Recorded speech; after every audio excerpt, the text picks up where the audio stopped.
আসসালামু আলাইকুম, সবাই কেমন আছো?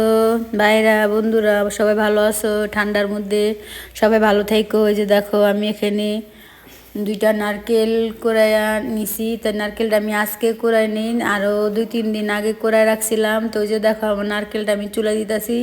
ওই যে দেখলা কালো একটা অংশ বলো, এটা কিন্তু অন্য কিছু নয়, এটা কিন্তু নারকেলের সাইড থেকে নারকেল কোরানোর সময় নারকেল একটু ভাঙছে, চলটা উঠে গেছে, ওইটার একটা তো এখানে আমি দুইটা নারকেল কুলায় রাইখা দিছিলাম। তো এখন ফ্রিজ খুলে দেখি কি আমার কতটুক ঝোলা গুড় আছে। তো ওই গুড়টুক দিয়ে আমি ঝোলা গুড়টা দিয়ে ভাপা পিঠা কীভাবে বানাবো, তাহলে বুদ্ধি বাই করলাম যে আমি নারকেলের সাথে ওই গুড়টা একটু মিক্সার কইরা তারপরে আমি ভাপা পিঠাটা বানাই ভিতরে দিয়া। তো ওরকম করে হঠাৎ করে মনে হইলো ভাপা পিঠা খাইতে ইচ্ছা করলো, রাস্তাঘাটে ভাপা পিঠা খাইতে ইচ্ছা করে না। ওইটা খেজুরে ওই যে দেখতে দেখা যায় লাল টকটকা ভাপা পিঠা, কিন্তু ওইটার মধ্যে এই আখের গুড় দেওয়া। ওই ভাপা পিঠা খাইতে খায় মানুষের মুখের স্বাদে ভাপা পিঠা উঠছে শীতকালের দিন। তাই রাস্তায় ভাপা পিঠা দেখে এসে এত ভাপা পিঠা খাইতে ইচ্ছা করলো। তো এখন ঘরে দেখি চালের গুঁড়ি আছে, তখন চালের গুঁড়ি দেখলাম আধা কেজির মতো চালের গুঁড়ি। তারপরও চিন্তা করলাম যে ওটুক দিয়ে আমি বানাবো। তো অবশেষে আমি চালের গুঁড়িটা হালকা কুসুম গরম পানি দিয়া করে নিলাম, মিলাই নিলাম লবণ দিয়া। আর আমি দুইটা নারকেল এখানে তো নিয়েই নিলাম। তা দেখো আমি নারকেলটা বেশি করব না, হালকা কোনো রকম যে আমি গুড়টা দিয়া যেন আমি নারকেলটা করতে পারি। তাই শীতের দিন কুলি পিঠা, পাটিসাপটা পিঠা, কত পিঠাই খাইতে ইচ্ছা করে। গ্রামে গেলে তো পিঠার অভাব হয় না, খাইতে। ঢাকা শহর মনে করো যে নিজেরা বানিয়ে খাইতে কত একটা কষ্ট লাগে। তাই যে দেখো আমি অবশেষে সেই ঝোলা গুড়টা, এটা আমার রসের গুড়, আমি গেছে বছর রস জাল দিয়া 2 বোতল রস জাল দিয়ে রেখে দিলাম। তো আমি পায়েস রান্না করে খাইতাম, যখন যেটা খাইতে ইচ্ছা করো তখনই সেটা খাইতাম। আমি ফ্রিজে রেখে দিয়েছিলাম। আমি আবার গুড়টা কিনা খাই না, দিনকাল ভালো না, গুড়ের সাথে কত ভেজাল দেয়, কত কিছু দেয়। তাই যে দেখো আমার এটা নারকেলের সাথে মিলিয়ে নিলাম। তো এই পুরটা বানানোর পরে আমি ভাপা পিঠাটা বানাবো। জানো না এই ভাপা পিঠাটা যে এত যে ভালো হয়েছিল। তোমরা যদি ঝোলা গুড়ানো ভাপা পিঠা বানানো একবারে ইজি। যেমন ভাপা পিঠাটা ভাপ দিলে এটা সিদ্ধ হয়ে যায়, গলা যায়, এটা যেমন তুমি একসাথে মিশাইয়া দিতে পারো। হঠাৎ করে গলার ভিতরে কি জানি লাগলো।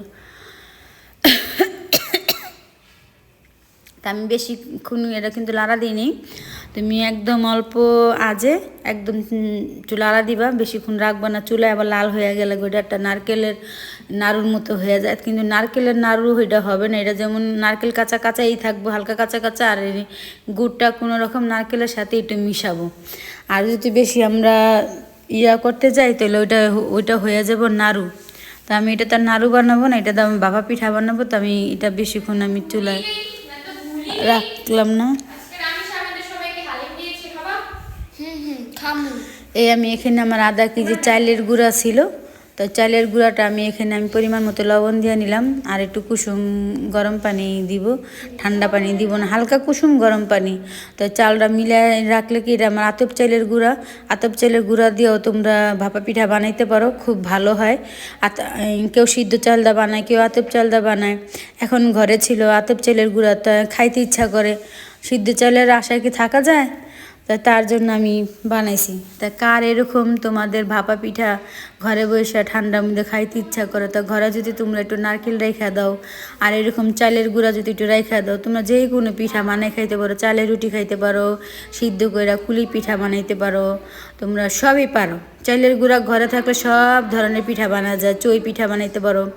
চই পিঠা একদিন বানাবো তোমাদের সাথে শেয়ার করব। গ্রামে যখন যাব রস আনবো তখন আমি চই পিঠা বানাবো। এখন তোমাদের সাথে আমি শেয়ার করতেছি না, আমি যেতে আমার শরীর ভালো না, আমি বড় ভিডিও ছাড়ি না, আমি শর্ট ভিডিও ছাড়তেছি। যখন আল্লাহ দিলে আমার শরীর একটু ভালো হইব আমি তখন বড় ভিডিও ছাড়ার চেষ্টা করব। এই পেজটা ছাইড়াও দিতে পারি না, পেজের জন্য এত মায়া লাগে। পেজটার বয়স প্রায় 1 বছরের বেশি হয়ে গেছে। এই অসুস্থ থাকি, হসপিটালে থাকি, হেনে থাকি, তখন আর কোনো কিছু রেসিপি ছাড়া হয় না। ওই তখনই সব কিছু ডাউনে চলে যায়। আবার মায়া লাগে, আবার একটু করে ছাড়ি, আবার এরকম হয়, আবার রাইখা দিতে। এরকম করে আমি আসি, আমি ঠিক মতো রেসিপি তোমাদের দেখাইতে পারি না। তা আমি চেষ্টা করব সামনে যে আমি তোমাদের সাথে রেসিপি শেয়ার করতে পারি, দেখাইতে পারি। আমার জন্য তোমরা সবাই দোয়া করো। তাই যে দেখো আমি যেরকম আমরা নারকেল দেই আর গুড়টা দিই, এটা যেমন নারকেলের সাথে আমার গুড়টা মিল গেল, দিয়ে নিলাম। ভাপা পিঠাটা জানো এত ভালো হয়েছিল। তোমরা এইভাবে করে বানায় খাইয়া দেখবা। যাদের ঘরে যদি ঝোলা গুড় থাকে, গ্রামের থেকে আনো অনেক সময় রস জাল দিয়ে, তখন তোমরা চিন্তা করবা ভাপা পিঠা কীভাবে বানাবো। একটা আছে মাখাইয়া বানায় আর একটা আছে মাখান ছাড়া বানায়। এই যে দেখো এখানে আমি পানি দিয়ে লেছি। আমার ভাপা পিঠার পাতিলটা ঘরেই ছিল, আমার সবই ছিল ঘরের ভিতরে। তা আমি চিন্তা করলাম তাড়াতাড়ি করে আমি এটার মধ্যে পানি দিয়া, ঘরে নেট ছিল, সাদা নেট ছিল, ওই নেটটা দিয়ে আমি নেটটা আগে ধুয়ে নিছি সাবান দিয়া। তো ধোয়াটা তোমাদের সাথে শেয়ার করি নি। নেটটা আমি সাবান দা দিয়ে ক্লিন করে রাখা দিছি আগেই। এই যে দেখো এখন আমার গরম গরম ভাপা পিঠা হয়ে গেল। তো এরকম ঘরে যদি উপকরণ থাকে তোমাদের বানায় খাইতে কোনো সমস্যা না। তোমরা যখন তখন এটা বানায় খাইতে পারো, যার যেটা খাইতে ইচ্ছা করে। তোমরা এমন আছে বড় করে একটা বানাইতে পারো, এক পালা নারকেল, এক পালা গুড়, এক পালা এই দিয়ে ওরকম করে একটা কেক বানাই। এই দেখো আমার উপর দিয়ে আমি এটা যে না দেখা যায়, আমি একটা বল ভাপা পিঠা বানাইছি। এটাকে বলে বল ভাপা পিঠা। আমি কাটলে ভিতর থেকে খালি শুধু লালের অংশটা বাইরেব। তাই যে দেখো আমি এটাকে বলা হয় বল ভাপা পিঠা।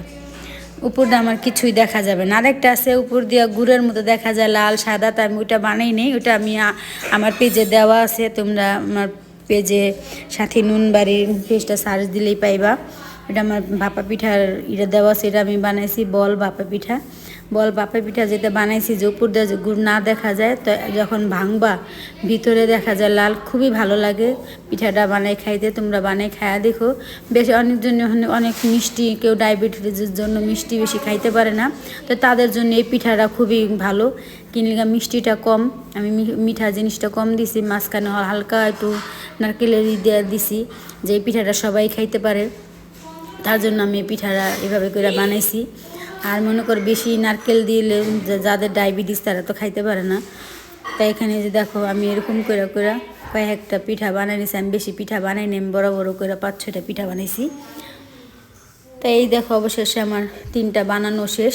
আর একটা পিঠা আমি বানাবো, 4টা-5টা পিঠা হবে। আমার আধা কেজি চাইলের গুঁড়া, তা ভালোই আমার 5টা পিঠা হয়েছে, একদম বল পিঠা খুব সুন্দর। দেখো সাইড দিয়ে একটু লাল দেখা যাইতেছে। তো এখানে আমি 3টা বানাইছি। তা এখন খাইলাম কি মজা কইরা, শান্তি। নিজের হাতের জিনিস খাইতে মজাই আলাদা। তাই তোমরা এভাবে করে বানাই খাইও। ভালো লাগলে বোনটা লাইক দিও, শেয়ার দিও, সাবস্ক্রাইব করো, সবাই পাশে থাকো। তাই দেখো অবশেষে আমার খাওয়ার পালা। তাই আমি খামু এখন ভাইঙ্গা। আমি তোমার সব কটাই ভাইঙ্গা দেখাইতেছি। দেখো পিঠাটি কত সুন্দর হয়েছে, মাঝখানে শুধু দেখা যেতেছে হালকা মিষ্টি মিষ্টি। তাই যে দেখো আমি বেশি গুড় দিইনি, আর একটা উপর দিয়ে গুড় দেখা যায় ওরকম আমি দেখাইনি। এটা যেটা আমার বল ভাপা পিঠা, তার জন্য আমি পিঠাটা বানাইছি। পিঠাটা খুবই সফট হয়েছে, খুবই মজা হয়েছে। তোমরা